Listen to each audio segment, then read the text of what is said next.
There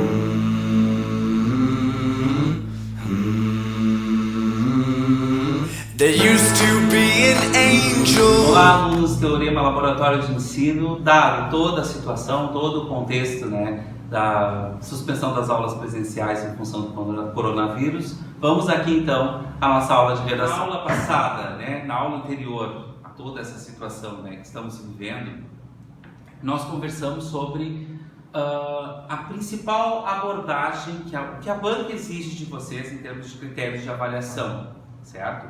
Nós fizemos alguns conceitos, conceituamos lá o porquê dessa prova estar dentro do contexto da prova de linguagens, enfim. Nós falamos lá que a prioridade dentro dessa composição, conteúdo e forma, a prioridade ela estaria no conteúdo. Ou seja, a redação, a preocupação que nós precisamos ter é com o conteúdo, ou seja, com a informação, com tudo aquilo que eu carrego de informação, certo?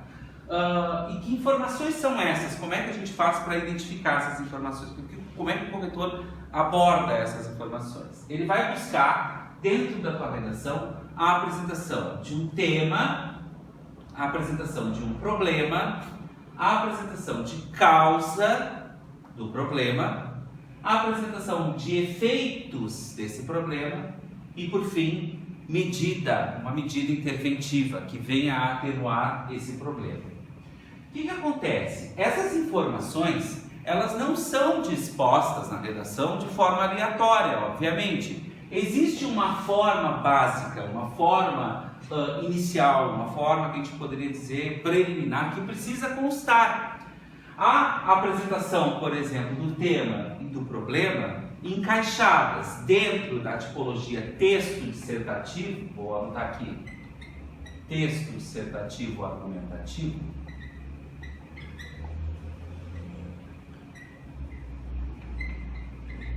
vai estar mais ou menos disposta. A apresentação desse tema e desse problema será apresentada no que nós chamamos de introdução. A apresentação de causa e efeito será dada no que nós chamamos de desenvolvimento. E a apresentação da medida interventiva, ou dada por intervenção, na conclusão. Então vejam, a forma ela não é importante, ela não é 100%, dentro dos critérios que nós vimos, ela avalia 30% de forma e 70% de conteúdo, mas esses 30% são necessários, certo?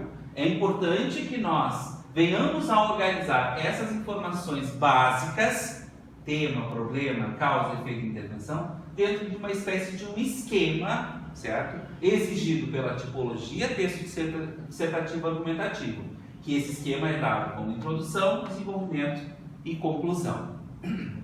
Se a gente analisar essas três partes, que nós vamos chamar de três partes essenciais, elas constituem a quantidade mínima de parágrafos que esse texto precisa ter. Ele precisa ter um parágrafo de introdução no mínimo, um parágrafo de desenvolvimento no mínimo e um parágrafo de conclusão. Aí você deve estar se perguntando, mas eu já vi em outras abordagens que o desenvolvimento precisa ter pelo menos dois, Precisa ter o que a gente chama de D1 e o que a gente chama de D2. Por que isso acontece, certo? E aqui eu estou trabalhando, pessoal, numa abordagem mínima. Estou apresentando o que a gente chama de... é o mínimo que tem que ter para poder fazer a redação. Por que há o desdobramento? O desenvolvimento, para que eu possa efetivamente fundamentar esse problema, justificar esse problema, são necessárias, além de uma causa, são necessárias duas causas. Então eu vou ter aqui causa 1, causa 2. E aí o que vai acontecer? Eu vou apresentar o que nós chamamos de D1, apresento causa 1 mais seu efeito, e aqui o que nós vamos chamar de D2, causa 2 mais o seu efeito, certo? E aí então o texto passa, ele assume, quatro partes essenciais: introdução, um parágrafo de desenvolvimento, o segundo parágrafo de desenvolvimento e a conclusão, certo? O que é importante sobre isso? Eu preciso organizar minimamente o texto, certo? Minimamente o essencial em 3 parágrafos. Um de introdução, que eu vou apresentar o tema e o problema. Um de desenvolvimento, em que eu vou apresentar uma causa e um efeito, e outro de intervenção. Porém, ampliando um pouquinho, pensando na fundamentação desse problema, na estruturação, na efetiva problematização do que está sendo dado, nós passamos a ter 2 causas. E o texto, então, assume 4 parágrafos. Esses 4 parágrafos, tem que também lembrar lá, beber nas fontes da gramática, que um parágrafo ele é constituído por, no mínimo, 2 períodos. E aí eu te pergunto, o que é um período? Um período é uma frase, uma sentença que começa com letra maiúscula, deixando espaço da margem e tem, no mínimo, 2 pontos finais. Alguns textos, certo? Alguns alunos, quando começam a produzir, eles trazem parágrafos constituídos de um período único. E isso não pode acontecer. Eu preciso quebrar, eu preciso fragmentar esse parágrafo. Observa. Na introdução eu apresento tema e problema. Ou seja, eu tenho 2 informações, certo? Então eu tenho que ter pelo menos 2 pontos finais. No desenvolvimento, eu tenho que ter causa e efeito. Eu tenho que ter causa e efeito, são 2 informações.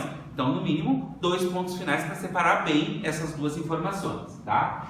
Claro, nós temos aqui dentro desdobramentos, certo? Que nós vamos ver nas aulas seguintes, né? O desenvolvimento mesmo, ele existe, além da causa, ele existe justificativa, ele existe fundamentação, que são os intertextos, que nós vamos passar, pessoal, inclusive, semanas a fio falando sobre isso, tá? Mas agora, para essas nossas primeiras produções, quando eu começo a escrever as minhas redações, já com o nosso tema 1, que eu vou lançar hoje para vocês, nós precisamos pensar minimamente, certo? Minimamente em 2 informações em cada parágrafo, certo?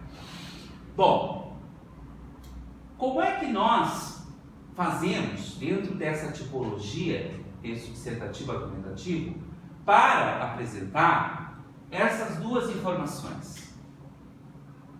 Pensando sempre, partindo do pressuposto de que o corretor está avaliando o conteúdo. 70% dos critérios de avaliação dão conta do conteúdo. Então, se o conteúdo é importante, como eu faço para apresentar tema e problema? E ainda, o que é tema e o que é problema?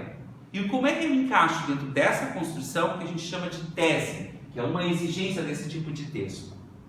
A tipologia textual, texto dissertativo argumentativo, quando nós pensamos em dissertar e argumentar, nós temos 2 estratégias diferentes que se combinam. Dissertar é escrever, ou seja, expor. Argumentar é defender um ponto de vista, é comprovar, certo, esse meu ponto de vista por meio de fatos. A principal diferença entre escrever e argumentar está na capacidade expositiva. Eu exponho e analiso, o que a gente chama de exposição analítica, certo? A análise, a reflexão é o que a gente costuma dizer, as justificativas, né, traduzindo toda essa informação, é o que a gente chama de primordial para essa tipologia textual. Quando eu vou, na introdução, começar meu texto, apresentar tema e problema, são informações que combinam essas estratégias. Uma eu exponho e na outra eu critico, reflito sobre o que estou escrevendo. Essas informações, tema e problema combinadas, formam a tese, que é, pessoal, dada, isso é muito importante, pela leitura completa da coletânea. Vamos pensar, o que é a coletânea?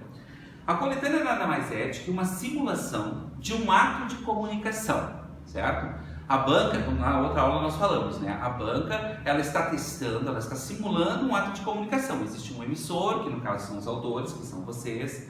Existe a mensagem, que é o texto, e existem esses leitores. Eu preciso atingir esse leitor. Eu preciso fazer com que esse leitor compactue, compartilhe do meu mesmo pensamento, certo? Então, esse ato de comunicação, ele não surge do vácuo, ele não surge do nada. Ele surge a partir do que a gente chama de uma circunstância e de uma intenção comunicativa. Essa intenção ela é dada na prova por meio da coletânea. A coletânea está lá para digamos assim, simular um contexto. Existe um contexto, a gente está escrevendo esse texto sobre o quê? Do que é que trata esse texto, né? O que eu quero problematizar? O que eu quero defender, certo? Então, a leitura da coletânea, ela passa a ser, então, importante para que eu possa dar conta, dar cabo de apresentar para o meu leitor do que trata esse meu texto e qual é a problematização que eu estou seguindo, certo? A coletânea ela é constituída pelo que a gente chama de frase, tema e textos motivadores, certo? Preciso ou não preciso ler os textos motivadores? Os textos motivadores eles têm uma importância dentro da prova que é indicar para ti qual é a problematização dessa frase tema ou ainda qual é o posicionamento que eu preciso assumir diante dessa frase tema. Se nós pegarmos aqui, ó, a frase tema do Enem de 2014, isso aqui é de 2014, publicidade infantil em questão no Brasil. Quando eu olho essa frase, solta como está, sem estar encaixada dentro de uma coletânea, eu consigo identificar qual é a unidade temática, ou seja, do que eu vou escrever. Vou escrever sobre publicidade infantil. Agora, qual é a abordagem, qual é a problematização que eu vou fazer em cima disso? Tá? Eu posso falar sobre a criança infantil, né? A criança trabalhando na publicidade. Posso falar sobre o uso da imagem de crianças na publicidade.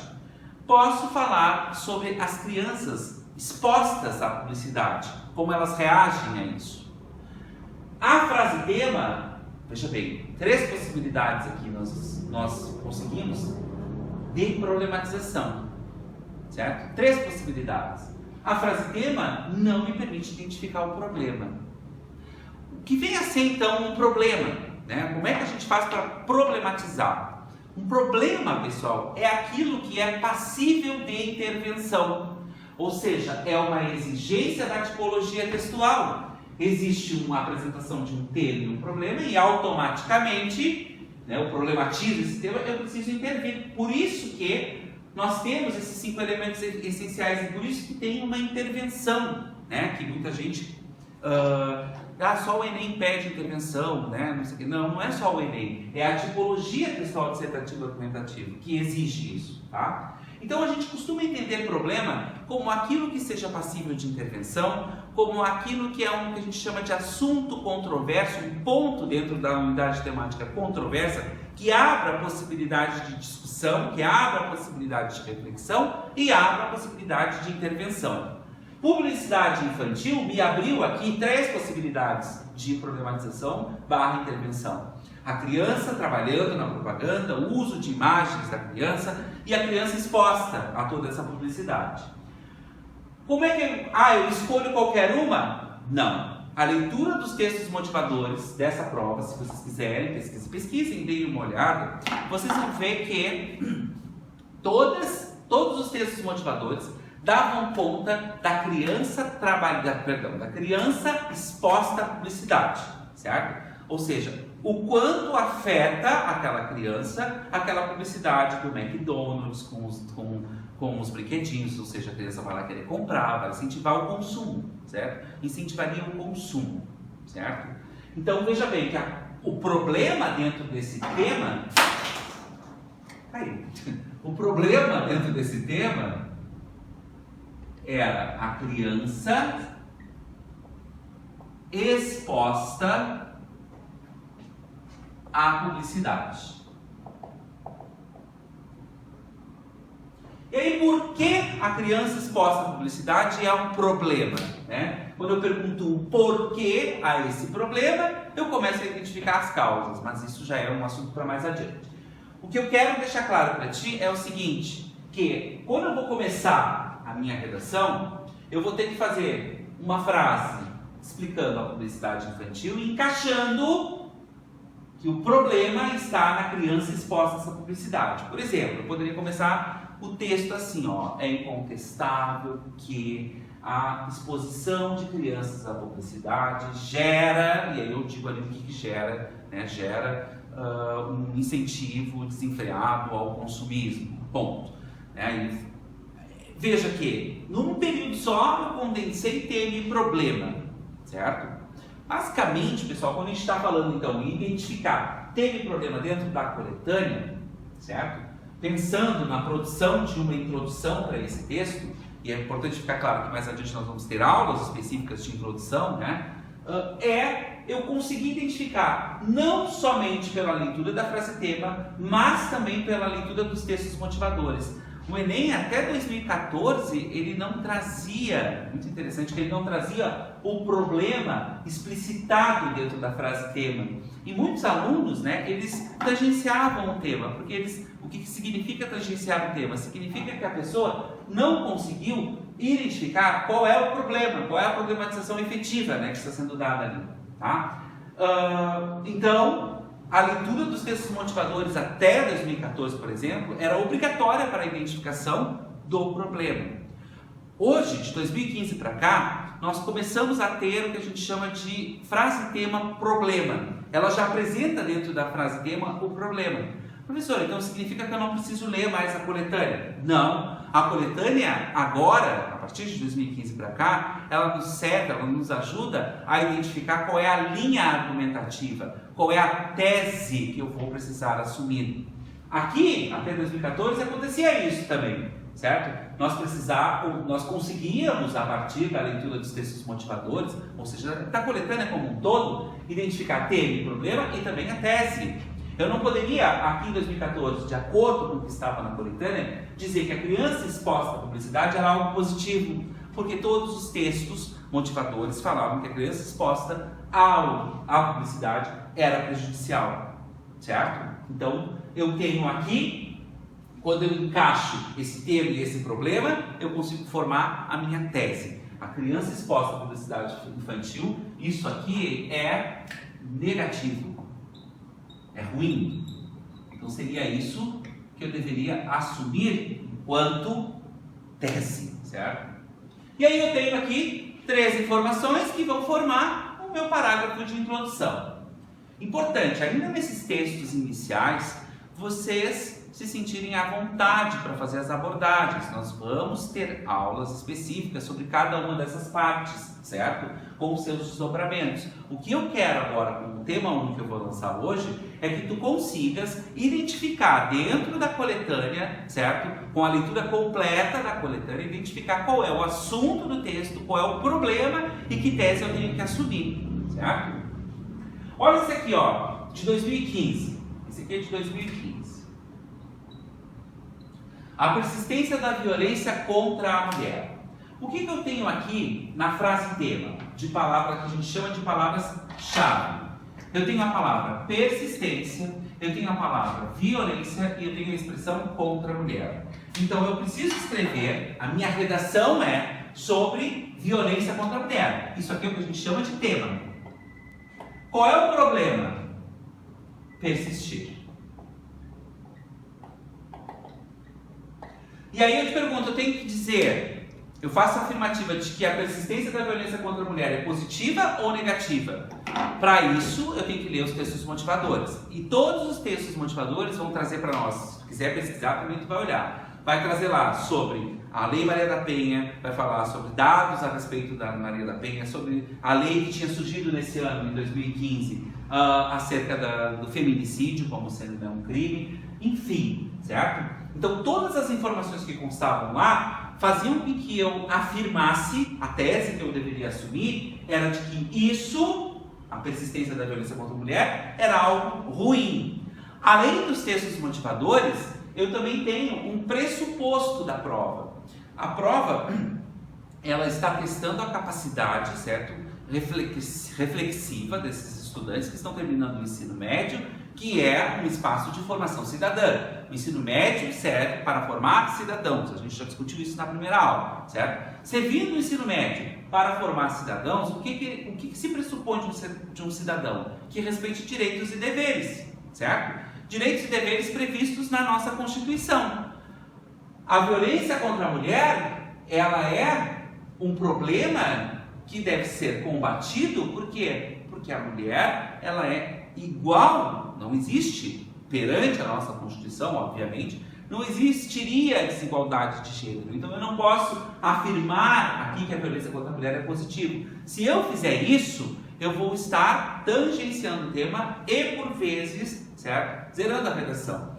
Por mais que nós não tenhamos mais no edital a expressão respeito aos direitos humanos, respeitar os direitos humanos é um princípio da nossa Constituição Federal, que parte do pressuposto de que todo cidadão tem conhecimento disso. Então eu preciso também levar em consideração esse pressuposto, que é o pressuposto da prova, conforme eu tinha comentado na aula anterior, certo? Então aqui, eu apresentaria na introdução, montaria uma introdução, um parágrafo, constituído por 2 frases, né?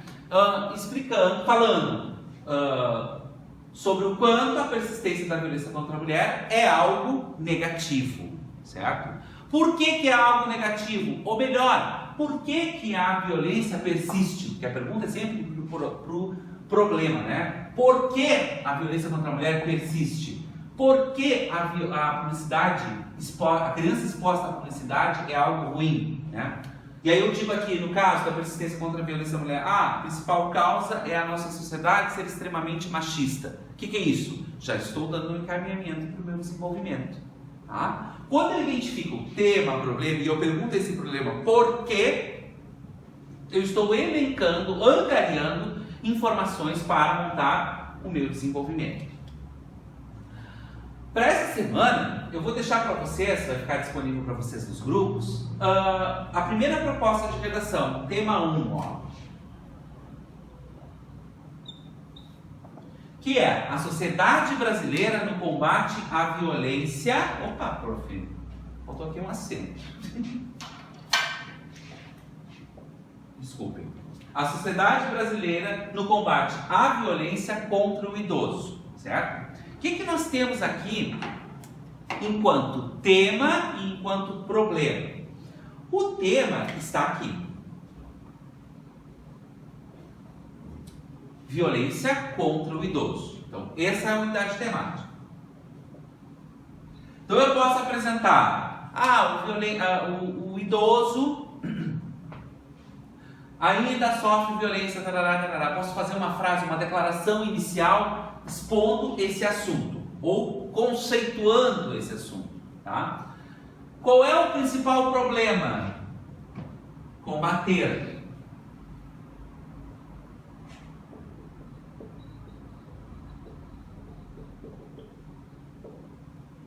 Certo? Eu preciso combater a violência contra o idoso. E aí eu te pergunto, qual é a tese? Eu posso assumir aqui um posicionamento favorável à violência contra o idoso? Não. Por quê? Porque eu preciso combatê-la, certo? E aí eu te pergunto, por que ainda existe violência contra o idoso? Eu poderia eleger aqui, existe violência contra o idoso porque nós somos preconceituosos. Então o preconceito já vai ser a minha causa, já vai ser o que eu vou fazer no meu desenvolvimento. Eu vou fazer um parágrafo explicando o preconceito contra o idoso, dando os efeitos desse preconceito contra o idoso. Por que ainda existe violência contra o idoso? Uma outra pergunta, né? Porque um é o preconceito. 2, por que existe violência contra o idoso além do preconceito?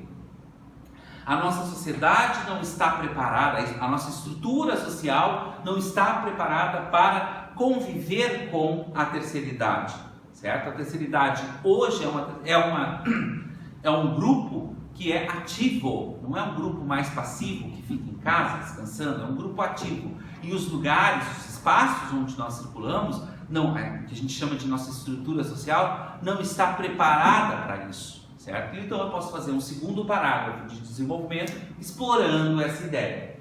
E o que nós podemos fazer para combater isso efetivamente? Ou seja, montar uma intervenção. Eu posso dizer que eu preciso acabar com o preconceito, posso dizer para haver uma adaptação na nossa estrutura social. Veja bem, as medidas interventivas nessas circunstâncias estão se encaixando com os meus argumentos. certo? Estão se encaixando com o que a gente chama das nossas causas, tá? Fica sempre a dica, esse tema 1, vocês fizeram o tema 0, certo? Que agora eu vou mostrar para vocês, vou botar aqui no cantinho como é que vocês vão fazer para entregar essas redações, tá? Eu preciso que vocês entreguem, a gente, por mais que estejamos nesse contexto à distância, eu preciso que vocês enviem essas redações para a gente poder começar a fazer os procedimentos de correção, para que quando a gente volte dessa suspensão das atividades presenciais, eu já tenho um retorno para vocês, tá?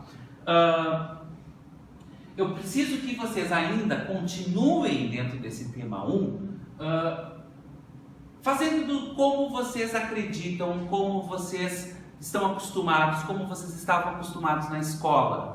Mas agora, prestem um pouquinho atenção quando vocês terminarem de fazer a produção, nos seguintes pontos. Se a redação dá conta, se toda aquela mensagem que tu apresentou dá conta de apresentar essas 5 informações mínimas, certo? Estando causa e efeito desdobrados, ou seja, apresentar 2 causas. Como eu elegi, falei aqui em preconceito e falei sobre uma falta na estrutura da sociedade. A sociedade não está pronta. 2 causas, certo? Que vão ser apresentadas no desenvolvimento.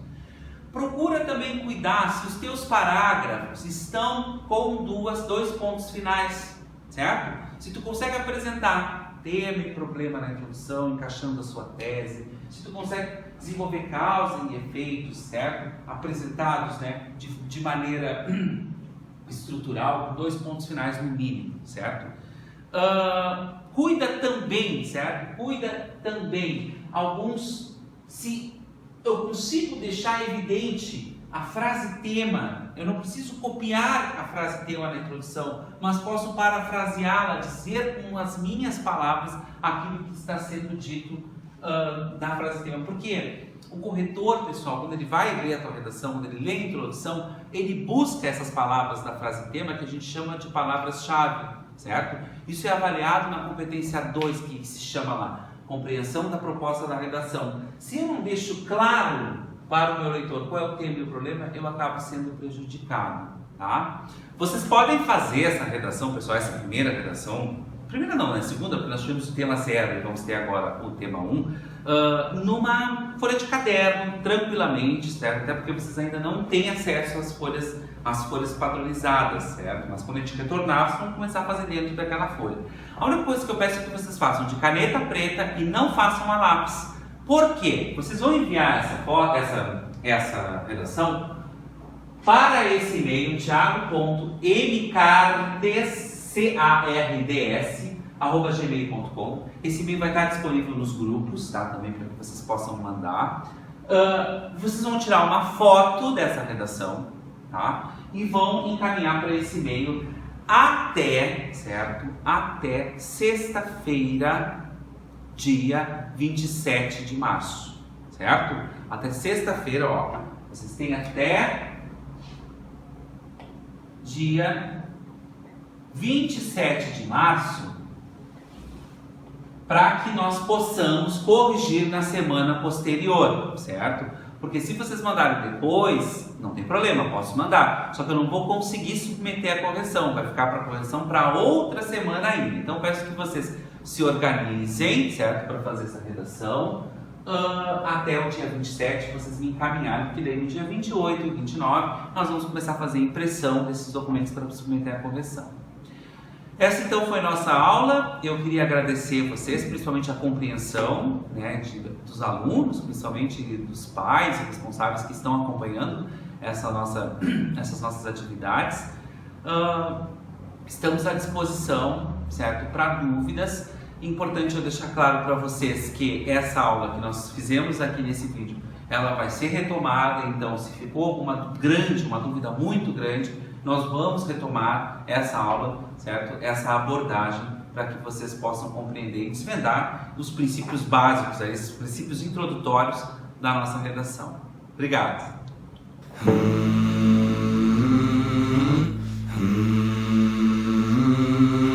There used to be an angel